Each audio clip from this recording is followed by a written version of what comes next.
All right. What is up, college football dog Vol Nation? How are we doing? It is 8:08 Eastern. The college football playoff rankings dropped about 35 minutes ago, and we are here today to talk about it. I am Jack Wright with the Players Lounge. I'm here with my co-host. That way. Oh, you're just leading it in. I didn't know if you were going to do the intro. No, that I'm Chase Thomas with Ball Sub, also of the Players Lounge.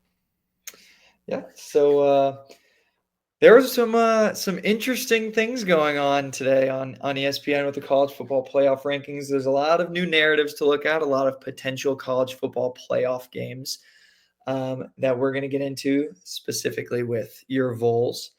Um, so let's just jump right into it. We can move from the top down because I feel like that's kind of where it gets more interesting as we move more towards 12.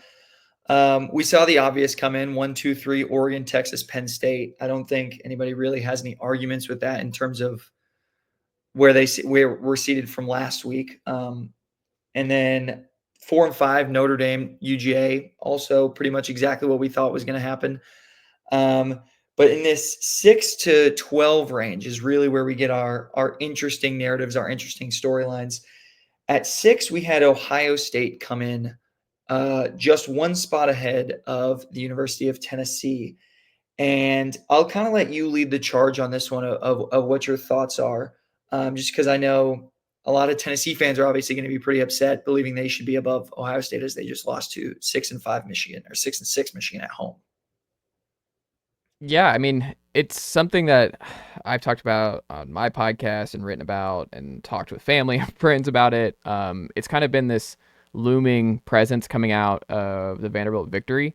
Was that like it's great that Tennessee obviously clinched a college football playoff berth, but the way the chips fell, Tennessee really needed Notre Dame and or Penn State to go down as well, to really help their home playoff case. Because, like you said, like losing to a 6-6 Michigan team at home is an ugly loss, and the way they lost that game was pretty ugly, especially for that Ohio State offense. But I do think Ohio State as a whole, like it, I don't. I think it would be disingenuous to say like, oh, Tennessee absolutely undoubtedly deserved to be a host team over Ohio State. I think it was pretty close. Like I think that's probably the worst part is you don't want to be in a position where it's really like a coin flip and you can really make a fair case for both Ohio State and Tennessee to be a host team. I think the more frustrating thing for me, and just looking at this from Tennessee's vantage point, is that Tennessee should be hosting, but it's not. It shouldn't come down to Ohio State. The problem to me is more that we have these 4 auto bids at the top, the 4 first round buys, where you're looking at Boise State, who if they win and beat UNLV in the Mountain West title game, they're going to be the 4 seed now with these rankings. And there's no like you look at their strength of schedule, you look at what their body of work to this point. Yeah, they played Oregon close in the road, but there's no case that they should be hosting over Tennessee. Like that's more of the issue is just the way the playoff format is set up right now. Hurts a lot of these good power 2 teams like a Tennessee, like a Indiana, like a Penn State, teams who are kind of on that bubble of hosting versus having to go on the road. But this was the worst case scenario, I think, for Tennessee in that now you're on the side of the bracket, and we'll see how this goes because we don't know necessarily how it will go after the first round if Tennessee gets out of this one with Ohio State because Penn State could beat Oregon this weekend, and then it might be Oregon at the 5, and Penn State goes to the 1 seed. Do they put Texas at the 1? Either way, Tennessee is still looking at a situation where they will have to go to Columbus and then play a neutral site game against probably one of Oregon, Penn State, Texas, or I guess maybe even Georgia. So, I mean, it's a playoff. You're going to have to beat some good teams if you want to run the gauntlet and win it all, but it's not advantageous. And when you look at it, and I think what adds insult to injury here is Alabama sneaks in at the 12 spot with 3 losses or the 11 seed, and they're matched up right now with the bracket as of today with at Notre Dame. And that's where I've said is where you want to be as a Tennessee fan right now is you want to be in the Notre Dame side. You want to get Notre Dame on the road. If there's one environment you're not really worried about going into for a playoff, like a road playoff game, it's Notre Dame. It's a place where Northern Illinois won not 2 months ago. So I think that's what is probably adds insult to injury for Vol fans is that they got the toughest first round draw on the road, and their rival that they beat is going to benefit from being that last team in potentially and getting a much better first round game where you're already seeing the line will be lower if Alabama ends up making it in because SMU beats Clemson. Alabama will have a much better shot of winning their first round game than Tennessee, who I think you're looking at probably being, by the time the game rolls around, being a double-digit road dog. Yeah, and it's funny that you brought up Bama. That's exactly where I was going to go next. Like, if you look at the two paths for Tennessee and Alabama, the Tennessee obviously beating Alabama earlier in the season, it it's just a seeding problem, and it's just a college football playoff problem because you see Tennessee have a great season, beat Alabama outright, and end up, like you said, having to play Ohio State and then Oregon, Texas, Penn State, Georgia, one of theirs, where Bama, like you said, gets a Notre Dame crowd that's known to not be as hostile as any of these other home environments. And then they get to play, if the season fell as it fell right now, it'd be SMU. And so it's just a really unfortunate fan for Tennessee. And I think we're going to see, I would guess that we're going to see talks of change of the playoff after this season's over. Obviously, there's I think it's a 2-year contract. Mm-hmm. And then after that, I feel like the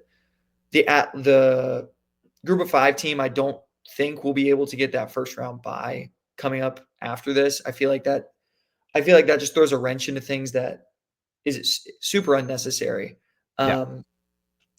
But kind of going into the rankings a little more, one big storyline that I think could make things very interesting is if Clemson beats SMU.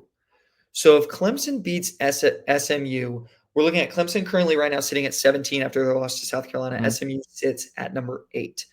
If Clemson wins, obviously first round, at least in, who knows if they jump Arizona State if they won, because Arizona State came in at 15, which is also kind of, I thought they were going to be maybe a spot or two higher, but they came in at 15. If they win, they get their automatic bid. Does SMU stay? Does SMU stick as a 10-2 team or 11-2 11 team? and 1. 11-1 with and then a loss in the conference championship becoming 11-2. Would they stick over a 3-loss Alabama? Can they punish them for losing the ACC championship? Like a lot of discussed, losing shouldn't hurt you as bad. I don't think so. I think SMU will still get in. And it's funny, like if you look at S&P Plus, you look at any of the event metrics, like the numbers like SMU. I think SMU's a legitimately good team. I think they were more real than Miami. Miami now finishes the season with no ranked wins, and their defense was just playing with fire every week. That's not been SMU's MO since they made the quarterback change from Stone to Jennings. I mean, SMU's a pretty complete football team. It's just everything you look at with them. I think they're really good. I don't think they're going to lose to Clemson, but in this situation, if they do drop that game, I don't think you can free fall in that much. And I think you're seeing, I think I saw coming out of it is like you can't, teams that are not playing this weekend, there's like no path for them basically to move up and do anything. So my gut is this committee is not going to hurt these conference championship losers that much. Like I think if SMU goes down, if Penn State goes down, if Georgia goes down, I don't think you're going to see them a free fall because I think that's something that if you're a Tennessee fan, you're like, well, what if Georgia gets blasted or what if Penn State gets blasted? Is there a chance that they get to host in Georgia or Penn State? My gut is I just don't think the committee, and I think this is actually fair, is like I don't think you can really punish them for playing this extra game. And if they do get beat, that, hey, it's a 13th game, it's a different type of deal. I'm okay with that in the Power 2 conference championship game loser still being able to host because it's an extra game. It's harder on them. They get less time to recover, and then they play another playoff game in 2 weeks. So it's a little bit different circumstance in that way. But my gut is I think Alabama would be out. And because I also think Alabama's that close. Like I think you're still splitting hairs with Alabama, Ole Miss, and South Carolina. I think if you're a South Carolina fan, it's just brutal because you finished the season so strong. Like you always wonder if they don't call back the pass interference or I forgot what penalty it was on that pick 6 against LSU. And if whatever penalty that was, I can't remember off the top of my head what that was. Maybe was it pass interference? Was it chop block? I don't remember late in that game, but it ended up being the difference maker. And if you win that game and you're at 10-2, I think South Carolina is in that spot, but it's also like South Carolina lost to Ole Miss and Alabama. So it's just, I think they are playing really, really good football down the stretch, but the wins have to matter and those games have to matter. And I've said all year, I still think Ole Miss is like one of the two best teams in the SEC. They just did some really dumb things like lose to Kentucky at home, which you can't do, but they're the only team we've seen handle Georgia the way that they did at home. And their ceiling is, I still think, a national title team, but they're not going to get the opportunity because they didn't take care of business twice against lesser foes, against Florida and everything else. But I think to put a bow on it, SMU just feels like one of the 12 best teams in the playoff. And I think they're ranked in a way that I don't see them free falling out, because I also just think if they lose that game to Clemson, it's going to be a close game. And at that point, and again, that is also what it kind of sucks, is Clemson could win this game after really not beating anybody, looking bad in a lot of big games, and getting a first round bye if they just take care of business on Saturday. It's just the first round bye stuff to me is the one that you got to fix, because this is just it's just not the same when with what kind of schedules the SEC is playing in particular. Yeah. So kind of playing into that scenario, because that's a scenario obviously plausible. We don't necessarily think is likely with SMU being as strong as they are and Clemson looking very beatable this season and have been beat. In that scenario where Clemson does beat SMU and Arizona State takes care of number 16 Iowa State, do you think there is a world where Clemson would jump Arizona State? Um, because it's like we said, it's the Power Five, top five conference winners. So does Clemson jump Arizona State and steal that first round bye, or do you think they would stick? They're 2 spots back right now, but they'd beat a top 10 opponent. I think So they do would you, move up. I think they move. I think the ACC would move up. I think that's enough juice where beating a good team like SMU to that point, because they're right up there. I think it's a different kind of win than Arizona State beating Iowa State in the Big 12 title game and Boise State losing or something. Like I think they would move up in that circumstance, and I think the Big 12. I also just think it's kind of silly that we're still doing that with the Big 12 and Mountain West anyway. Is I think Arizona State and Iowa State the winner. If you're going to go down this road, at least go Power Four. Like, it's Power Four only. Like, I understand they have this language where it's like the highest ranked conference champions, but the schedule has to matter. And Boise State's strength of schedule, it just, you're giving them an opportunity, you're putting them in there, but a first round bye is just, that's too much. Like, going immediately to the second round as a Mountain West champ in this playoff format is just, I mean, I think it's kind of a joke. Like, it's just, it is what it is.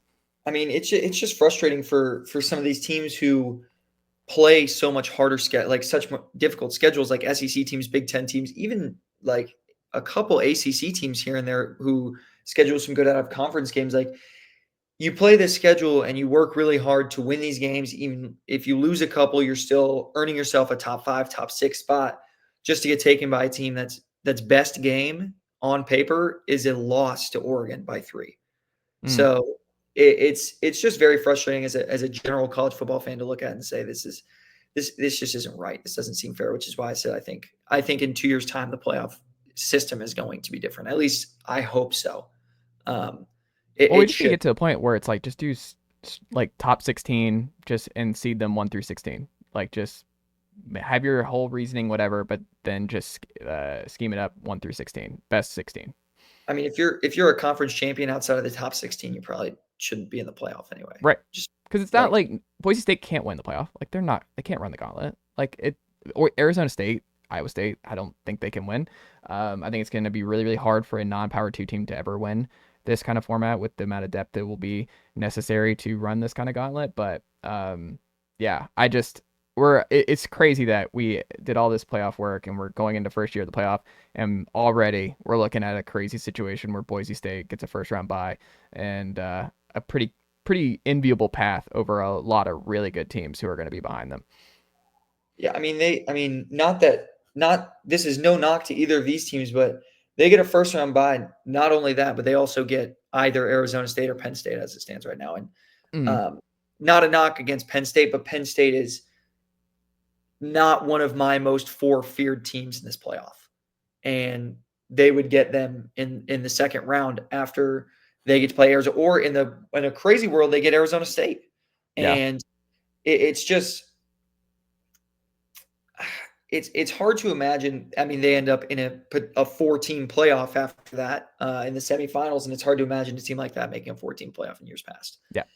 Um, so a system, obviously, that we've had in the past being the BCS, a lot of people have claimed that they want it back, that they want to bring back some sort of math, some sort of statistical reasoning to seed these teams out so we don't get a conversation like Notre Dame being the 4 seed with a home loss to Northern Illinois. And what is your take on some sort of statistical math, statistical science to seed them out instead of a committee? I mean, I think it should be both. Where I want transparency because I'm sure there's something in the committee. It's not like they're just going straight off vibes. Is my guess. So I'm certain that they are familiar with S&P Plus. I'm certain that they are looking at their own analytical models and looking at what their particular numbers, because we all have our favorite that we cherry pick. Like I really like points per drive, like BCF Toy. Shout out to that site. I love that one for how they rank and see teams with their FEI offense and FEI defense, and diving into that S&P Plus with Bill Connolly. That's obviously one of the best football power index. I'm sure is a part of it. Like there's a lot of different analytical models that I think use already to try and rank these teams, and I'm sure that probably factors in, but I mean, we're not going back. It's like the whole loss, Jack and Kate. We have to go back. I don't think we're going back. I think we're moving forward, and this is still a very much work in progress. And I think the hope from fans was that we would feel closer to the end product, where it'd be like, oh, because I think you're still working towards an NFL playoff model and an NFL type system of kind of like having this weekly intrigue of like who's in, who's out model, but you're still going through growing pains. And I think that's the realization that a lot of college football fans are facing here in early December, is that there's still a lot of growing pains. This is not a perfect system. This is a system that has a lot of flaws, and there will continue to be flaws, because it's not like there's a lot of revisionist history, because the BCS has been so long that people were really like, there was a loud faction that did not like the BCS, that did not like the computers deciding who was going to be in. I mean, there were years with USC and Auburn got left out as an undefeated SEC champ. So that's happened. So it's not like the numbers or going back to BCS would solve these problems. There's going to be problems both ways. But I think one of the issues is just like, this is such an easy one to fix. Is just, you can say everyone gets in, you want to keep everybody happy in terms of like, hey, like you still have a seat at the table, but the seats have to be a little bit more. We have to even out how these are, or be honest. Just be honest about it. Like it's just, sorry, Mountain West champs can't be seated in the top 8 here. Like it just can't with their strength schedule. But you can be in the tournament, but it's just not. It's not the same. When Yale wins the tournament in the Ivy League in March Madness, we're not seeing Yale out here in a 3 or 4 seed and that kind of thing. Like it's just different, and you have to view them a bit differently. It doesn't mean they can't make a run. It doesn't mean Boise can't do all of those things.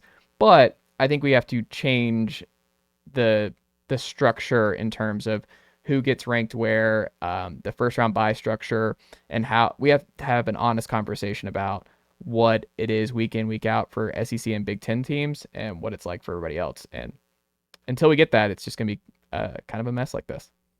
Yeah, I'm perfectly fine with leaving teams out and bringing teams in, and bold moves here and there. But I feel like we need to hear it. We need to hear why. I want to know why you put this team here. Like last year would have been a great case to hear why Alabama was in over Florida State. Why obviously Georgia ended up being 6, but why Georgia got left out as they only lost a 3-point game in the last game of the season. They ended up getting kicked out by 2. If you can explain to fans and the general population why, I feel like they take a lot of stress off of themselves and the criticism that they take. Just because a reason is better than nothing. Instead of going in silence and having the secrecy of, well, we just did it. You don't need to know why. We're the almighty. Like we just chose it, and y'all have to just live with it. At least if we hear why, we can be like, okay, like I can hear where you're coming from, or no, I disagree, but at least we're getting something in return for the misery. that comes I with it. think they'll still be mad either way. I think people will be mad at the why. People will be mad at the lack of transparency. People are just gonna be mad no matter what is um, my belief here, unfortunately. But because it's you're not gonna get a perfect answer, and there's always gonna be teams on the bubble. Like so there will be if you expand to 16, the 17th, 18th teams are gonna be like we should be like this is unavoidable with a playoff structure. Is that there are gonna be teams left out? There's gonna be imperfect structure because like what you want is the NFL model because they have the perfect playoff system. The problem is the NFL has 32 teams that all have a pretty even chance of winning a Super Bowl each and every year. But if you start because like the rosters are so close, these are all every division, every conference. There's no inherent advantage. It's not that there's no like the AFC East is the Mountain West Conference in terms of strength and roster building and this, that, and the other. And that is something that's still just a problem for college football in the playoff format. It's just that like we're getting to the power two and the haves and the have nots, and it's the gap is increasing year over year, especially with NIL. But I just think that's what makes this so complicated in terms of like how many ACC teams do we put in? What do we do with Notre Dame, who's basically playing an ACC schedule and not playing a conference championship game, and they're not in a conference? What do we do with the bottom half of the Big Ten, which is not the same as the bottom half of the SEC, but the top half of the Big Ten can compete with the SEC? So I just think it's a more complicated system. Like, yeah, the playoffs sound great in a vacuum, but with where things are in terms of just where, I mean, just look at the top recruiting rankings for the class of 2025 and look at it's the usual suspects. It was a lot like, oh, it's going to create a lot more parity in terms of roster structure, this, that, and the other, but it's not really happened. Like Georgia right now that you're familiar with, they're number one in the 2025 recruiting rankings right now.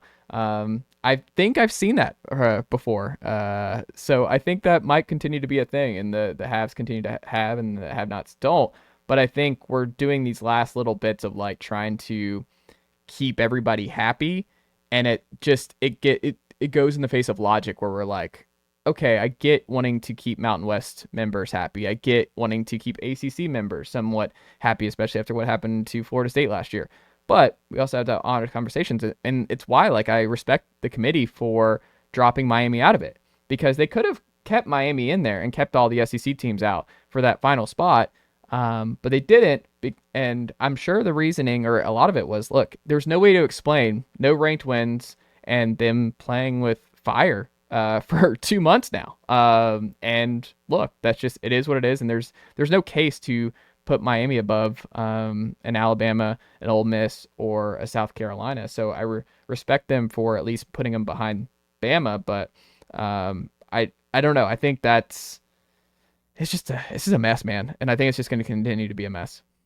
Yeah, I mean, there's obviously we still have another year of it after that, and after this, and I'm sure next year is going to cause just as much drama as it has this year. But you actually hit on something that I was going to bring up next, which was a lot of early comments. We're about an hour post final rankings drops. We're about an hour post drop, and a lot of comments that I've seen already are people complaining about the SEC bias and Alabama having 3 losses and being in over that 2-loss Miami team. But I think you hit it on the head there. Miami has been playing with fire for the last 2 months straight. Like, Yeah. realistically, probably should have lost that Virginia Tech game. Definitely should have lost that Cal game. And they've snuck out of both of those. Lost to Tech on the road, lost to Syracuse on the road this past week. You're up 21-0 at Syracuse. Yeah, there's no excuse for losing that game. Like Yeah. that is an absolute collapse, and that team does not belong in the playoffs. Like it's plain as that. And people will, instead of turning to that and saying Miami blew it, Miami had their foot in the door and they slammed it on themselves. Instead of looking at it like that, they're like, oh well, Alabama's the next team in, so it's SEC bias. Whereas if it was like if Arizona State was sitting at 11 and Miami fell just below them, it's like, oh yeah, Arizona State deserves it. They're 10-2, whatever. It's just because it's Alabama and they've had those 3 losses and they had the ugly one really recently that people are having a big problem with. I personally don't have a problem with Bama being 11. I think Bama's a top 12 team still. I think Bama is a very good football team. I don't think they've on a week-to-week basis showed it, but I think if you want to take the top 12 most likely teams to win a national championship, it's hard for you to explain to me and tell me that Alabama doesn't belong there.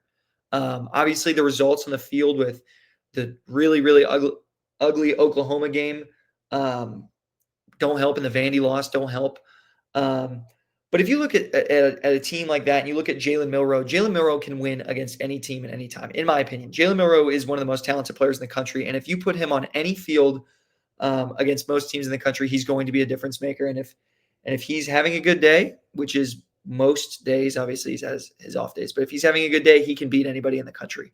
And so I personally don't have a problem with Bama being in. I don't know if you feel the same way, but it's to me, I mean, right now with how it's played out, it's either Bama or Miami. I don't think you can pull Ole Miss up above both of those teams personally, and you definitely can't pull South Carolina above those two teams because they lost to both of them. So you're choosing between two evils here with Miami and Alabama, and personally, there's no argument for me that Miami should be above Alabama. Well, I think I kind of hit it. I mean, I would put Ole Miss over both of them. I mean, I still think Ole Miss is the second best team in the SEC this year. I think they have the best quarterback in the conference in Jackson Dart. I understand there's some ups and downs there, but their best is still, I think, the best in the conference outside of Texas.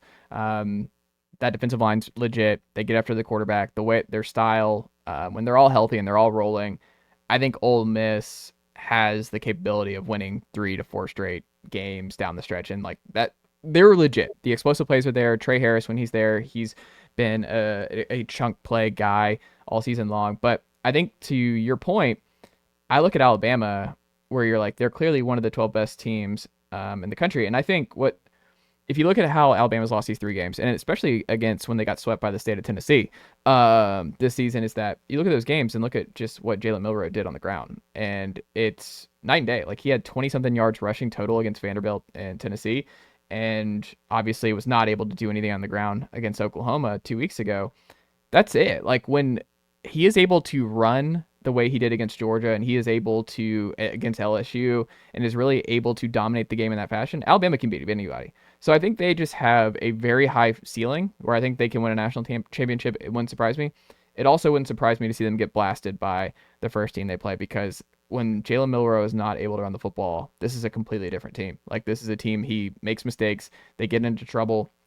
It feels like everything's really difficult. I mean, the second half against Tennessee was rough for Jalen Milroe, and I think they're still just the most complete team who will not be in is Ole Miss. But again, like, I'm not gonna like throw a pity party for them. Like, you lost Kentucky at home, like a terrible Kentucky team. Like, you win that game. I mean, look at Miami. Like, if you play Miami, Florida now in the Swamp, what does that game look like? I think Florida wins that game now. Florida is a much different team, especially with DJ Lagway, than who they were 2 months ago. So there's a whole lot more juice at Florida than when Miami came to town at the beginning of the season. So when we're talking about like the South Carolina surge, what does Miami look like if they come to Gainesville in November, December versus playing them in September? So I just look at it.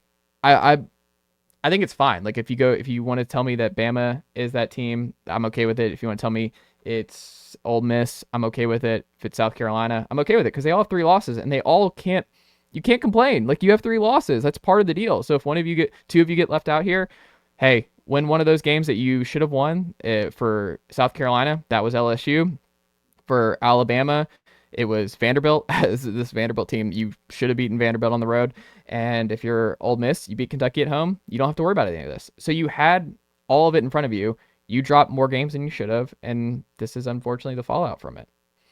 Yeah, I agree with your Ole Miss take in that I think specifically on the defensive line, they're the most. I think they have the best defensive line in college football right now in the nation. It's either them or South Carolina in the SEC for sure. And I mean, they just have so much talent. Obviously, Portal King owned the defensive line portal this offseason, and he did some great things. But it's exactly what you said. You can't lose to Kentucky. You just can't. That's not a good football team. Like, at home, at home, you can't, and you just can't lose that game. You can't have the blemishes that you have and say we still deserve to be in over teams with significantly less blemishes. But you also look at it, you're like, we crushed Georgia. We haven't seen Georgia look like that under Kirby Smart in a long time. Like, I mean, you demoralized Georgia in a way that no one else has. Like, it's been the most dominant program in the last 4 years, and you made them look like they did not belong in the field with you, and you're not going to be in the 12-team playoff. That's crazy to me, but that's what you did. Yeah, and as a Georgia fan, specifically about that game, like I haven't felt that way during the game. Like that was a game where it was like I feel hopeless. Like I didn't. Yeah. I felt like exactly like you said, demoralized. I felt crushed. Like it was nothing like I've seen. It felt the closest thing that I can relate in recent memory to that game was the SEC championship against LSU in 2019. Was the most recent time I felt like that level of crushing. Like most of our games have been close here and there. Like even the Alabama SEC championship in 21, I was like, I didn't feel terrible, but that game, I felt like there was not a single thing that we could do positively on offense or defense that was going to influence the game. I felt like they had our number for every snap, and there was nothing we could do. And it kind of goes into a point of something I've said recently about Georgia specifically and about our inability to play mobile quarterbacks. And we obviously struggled with Milrow. We struggled with Dart, who's a more mobile quarterback than a lot of people give him credit for. And we struggled with Mississippi State's quarterback. Their young quarterback is Van pretty Buren. mobile. Yep. And we that game looked ugly. And for Also, a you're lot of forgetting a big one here that happened this past weekend. He ran for oh, like a gazillion yards. He carried the ball almost 30 times. Yeah, Haynes King. and I think something that Georgia's missing right now is in the past 8 years, honestly, we've always, and this is just a personal opinion, we've always had a fast, very fast sideline to sideline smart middle linebacker. We had Mhm. Roquan, then we had Monty Rice, we had Tay Crowder, who was quick, we had, and then we had N'Kobe, who was Mhm. sideline to sideline, super intelligent. And right now we have good linebackers, but I don't feel like we have that sideline to sideline guy that I can trust to spy a guy like Milrow or spy a guy like Haynes King. And we don't have that right now, which is something that I was a bit concerned with. If we had to go play A&M and play Marcel Reed, Mhm. that was on my radar. And as a fan, it's I think that's why we're going to see Arch Manning a lot on Saturday, by the way. I agree. I think we're going to see a good bit of Arch Manning, more than we've seen him play in the games where Ewers has been healthy. Mhm. It's very frustrating from a Georgia fan's perspective to watch us go from these incredible fast sideline to sideline, super intelligent linebackers to see our super talented linebackers that are just a step too slow to spy on some of these guys. And these quarterbacks are now becoming the college football quarterback. Like that is what it's moving towards, these guys who can beat you with their legs and they are effective with their arms. And so right now we don't have an answer to that as of right now. And so when we look towards the playoff, it's going to be matchup based whether or not we can stop some of these offenses. Personally, outside of Alabama, as it sits right now, I don't know if there's a quarterback that I'm scared of their legs besides Milrow. I mean, you got the most mobile quarterbacks is maybe Dylan Gabriel outside of that. Like Riley Leonard's mobile-ish. Like he can beat you with his legs, but it's not really the biggest threat. Yeah. Um, I I mean, mean, they're really. I mean, I think Jennings at SMU is yeah, legitimately good with his legs, but I also, if you're a Georgia fan, you're not worried about SMU as a whole. But I think it speaks to a broader point here, which is something that I've talked about. So there's one team right now who, in the Power Two, in the CFP here, who has an underclassman quarterback now who will be in the playoff. It's Tennessee.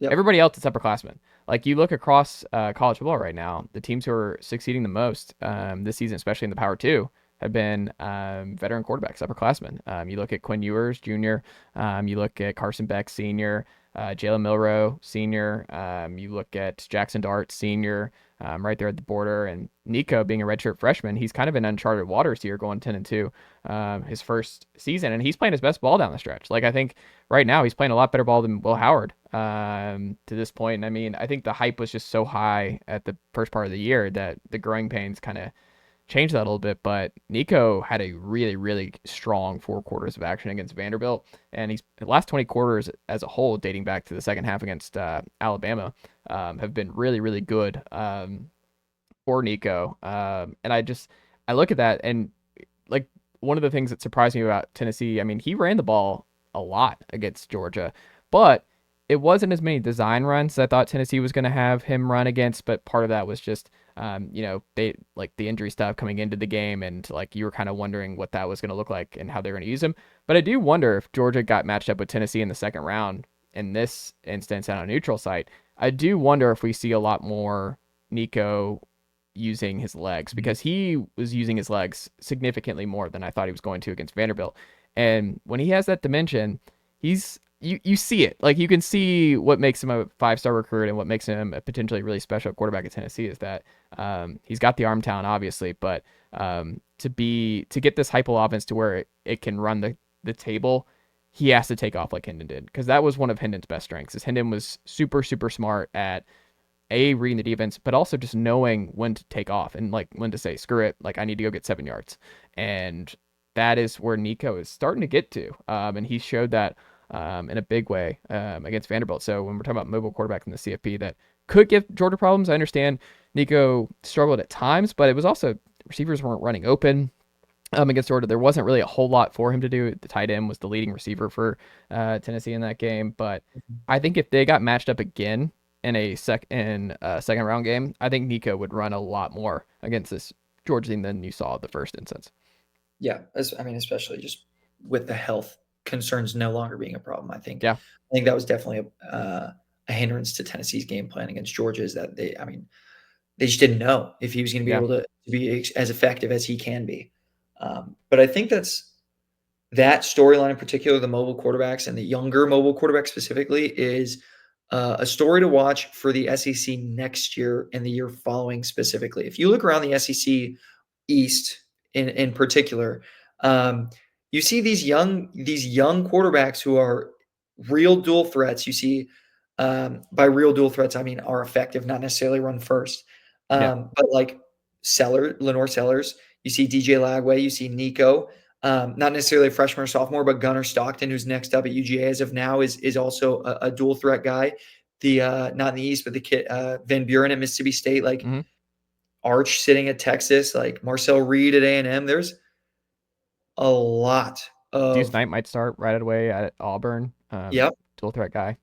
And so if you're Georgia or any SEC defensive coordinator, this is something that you need to start prepping for now, is that the SEC is moving towards now majority dual threat quarterbacks, whereas I feel like it wasn't that way. It was for a little bit, and then it wasn't that way for a while. We had a bunch of pocket passers.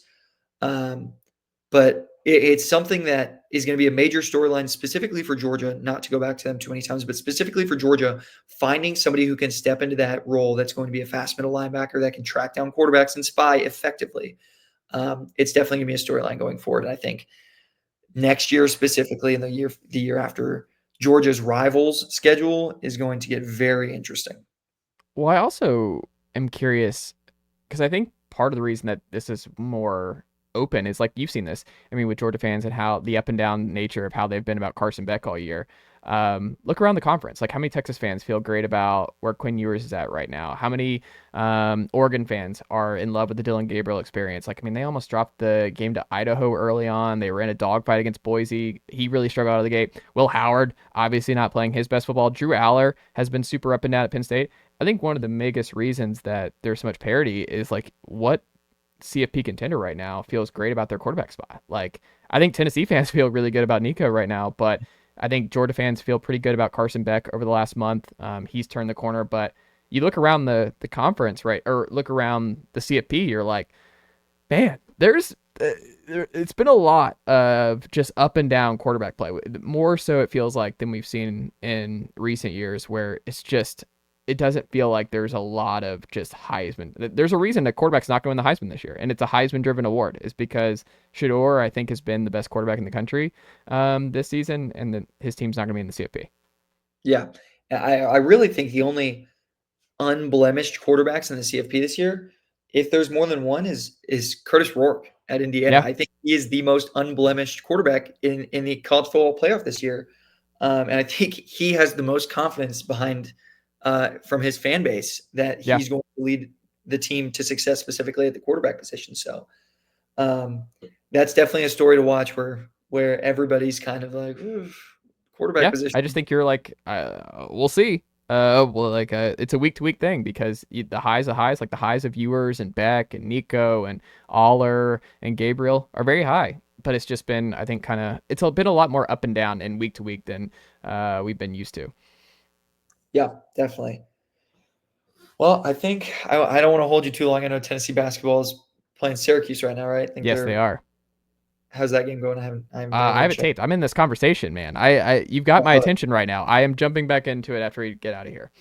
Love that. Well, I don't want to keep you too long from Vol hoops. Hopefully they're winning right now and taking off another orange team. But I really appreciate you coming on and talking for the last 40 minutes or so. And hopefully we see some very interesting stuff this weekend in Conference Championship Saturday. Absolutely. It'll be a fun weekend. Go check out Balls Hub for all the Tennessee fans watching here. Go check us out and all the different articles that we've got there and all of our different athlete shows on the site as well.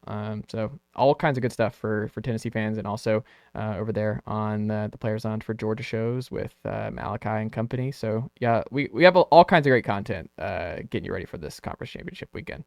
Yeah, we have a Malachi Miles show we just posted today, and tomorrow we have a show with Terrell Foster, or I think Thursday, Terrell Foster, Jacob Hardy, and myself talking about the Tech game and some potential college football playoff and some flag planting and fighting information, which is always a hot topic now. So Yeah. stay tuned for that.